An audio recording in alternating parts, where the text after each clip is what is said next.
This is The Rumor Report with Angela Yee on The Breakfast Club. So listen up.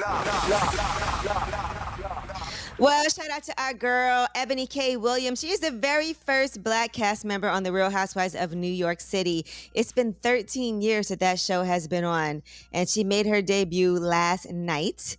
If you guys want a little preview of what happened, here she is talking about who she is, and my girl Leah McSweeney is also on the show. So those are the two people I really would watch for. I wear many hats professionally. I am a lawyer by trade, but I also work as a broadcaster. I currently host a show called Vote Black News. I think I'm the definition of a multi-hyphenate. Ebony is pretty much the epitome of Black girl magic. She is a lawyer, she's an AKA, she's a broadcaster. She took on the president, and she does this all while looking hot as wearing Louboutins. I attempted to watch it last night, but I honestly didn't know what the hell was going on, and I feared for Ebony. I feared for Ebony's well-being, being surrounded by all those white women. I kept feeling like I was gonna have a panic attack. I was actually like scared for her. I don't know why I kept feeling like something was gonna pop off. Well, she had on her Black Lives Matter mask. She had on her Central Park 5 sweatshirt with the names of the Central Park 5. You know what I'm saying? Now, Sonia Morgan actually had an awkward moment where she was trying to, quote, welcome Ebony K. Williams. Here's how it went. If you notice, my fish are every color. I have black, white, yellow. You look gorgeous. Black and orange. I see black, biracial fish, I feel Sonia's trying to connect on the racial diversity element of the moment, but I think the fish effort is a bit lame. I give her 2 points for trying. Eek. Well, a new episode of the Holding Court podcast with Ebony K. Williams and Dustin Ross drops today on the Black Effect iHeartRadio podcast network, available everywhere you listen to podcasts. Subscribe. I know some of that had to be difficult for her. All right. Now, this Jay-Z and Nas collaboration album looks like DJ Khaled and Hit Boy are petitioning really hard to try to make this a reality. When Jay-Z was on The Breakfast Club, here's what he had to say about a possible collab. Would you ever do a King of New York album with Nas? Like how you and Ye did Watch the Throne? Not at this point. You know, if any other collaboration album would have to be with Kanye, because you know there's chemistry there and we already know how we work, and I don't really have the time to really just figure out those situations and how a person works, and that's hard to do. It's hard to do, especially if you're gonna make something great. First of all, it's a Breakfast Club interview for every moment. Just want to throw that out there. And I would like to. DJ Khaled had posted, because Genius said, what's your dream collab album? DJ Khaled responded, Nas and Jay-Z. And then Omega Supreme 914 posted, can we get a Nas Jay-Z album totally produced by Hit Boy? And Hit Boy responded, who want to see it? I would like to hear a Nas and Jay-Z album, REP, titled Success. King's Dream and 444 were great projects. I think if they can capture that vibe together, I'd love to hear it. Hit Boy, I definitely want him involved. I don't want Khaled nowhere near it, though. Khaled makes great records with a lot of artists, but Jay-Z's not one of them. I don't like Jay and Khaled collaborations. Wow. And sorry, not sorry. It's a good record, but let's be real. Nas and Jay-Z carry that song. The beat is decent. I hate the hook, but yeah. That's my final answer. Well, all right. YFN Lucci, he has been named in a 105-count Atlanta Bloods gang racketeering indictment. You know, he was arrested on felony murder in January. He's facing some additional charges, according to reports.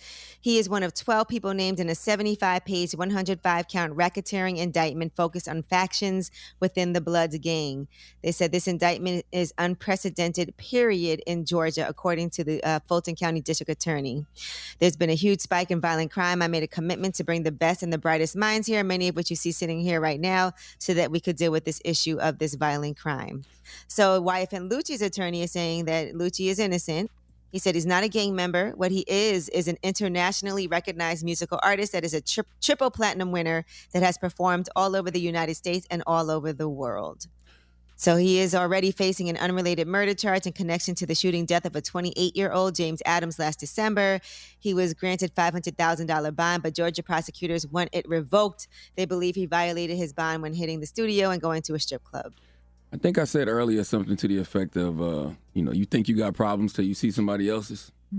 This is one of those situations where you think you got problems till you see what YFN Lucci's going through. Whew, it's a lot. I actually had to sit down with him. He flew into New York to do this interview I did with him on Fox Soul that was pretty good and in depth. We talked for like over an hour. about everything that was going on in his life. So you about to get named in the indictment then? What do you know? Why? What do you know? I know everything y'all know from the interview. I know. I didn't interview him. I didn't sit down with him for an hour.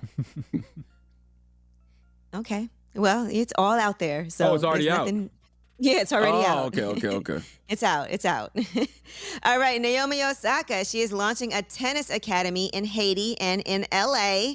So, y'all interviewed Dr. Umar.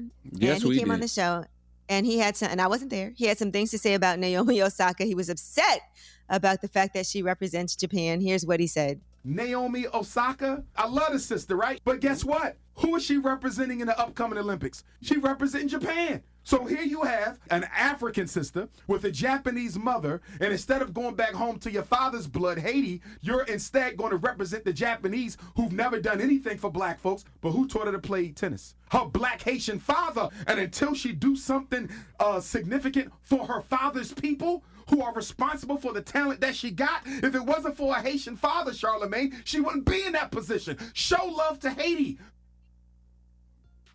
Well, looks like she already had that in the works, as this school is going to be launching and this tennis academy. So, yeah, she is showing love to Haiti in that way. She said launching growing up, a tennis academy in Haiti. Yes, and in LA. She said, while it was not easy, my family was dedicated to helping me get the access I needed to reach my goals. But unfortunately, not all girls have the same opportunities that I did. So the Play Academy. So get ready for it. And she said, if you're an organization or if you know of one that's passionate about empowering girls through sport, apply for a grant at the link in my bio. So she also has that happening. But she's partnering with Goals Haiti, and that is to reach underrepresented youth. That's the Play Academy that she's been planning and recently announced. Oh, dropping the clues bombs for Naomi. You know what I mean? She's always very outspoken on matters of race. You know, she is absolutely. She's definitely psychologically black. I never see her show up as anything less. Yeah, so that's why I was confused. Like, what are we upset about here? She does a lot. And well, I get what he was saying, but Dan, come here and explain this, Dan. She's not. I don't think we even know the logistics of why she plays it. I think there was a reason for it. Dan knows. Dan, explain why she couldn't. And I think in the United States they didn't treat her like. Mm-hmm. So, from my understanding, is that she was born in Japan and a resident of the United States. Therefore, she wasn't even qualified to represent Haiti in the Olympics. Yes. All right. Well, there you have it. You got to do your Googles. You can't get everything right. All right. Well, that is your rumor report. I'm Angela Yee. All right. Now, listen, for everybody that's new to the Breakfast Club, I know Z93 Jams in Charleston, dropping the clues bombs for Z93 Jams in Charleston. They just started with us this week. At 9 o'clock, we do this thing called the People's Choice Mix. This is where I'm supposed to lie to y'all and tell y'all to call up and request a song, but Envy's not even here, and the mix is pre-recorded anyway. So you want me to lie? What do you want me to do? Well, normally they used to let me do a Yee mix, but Envy did that because it was getting too much popularity. True. That is true. That's all facts. So I guess I'll lie to y'all and say 1-800-585-1051. Call up if you have a request. But or you can always tweet. Or you can tweet. About it. You could tweet Envy, yeah. Either way. Tell him what you want to hear. Yeah, either way it's pre-recorded, so it don't matter. I thought he was doing live from the airport. Live? Don't lie. See, that's just terrible. I'm just trying. He's on his flight. That's just a terrible. He's on the private jet doing it live. Lord have mercy. It's the world's most dangerous morning show, The Breakfast Club.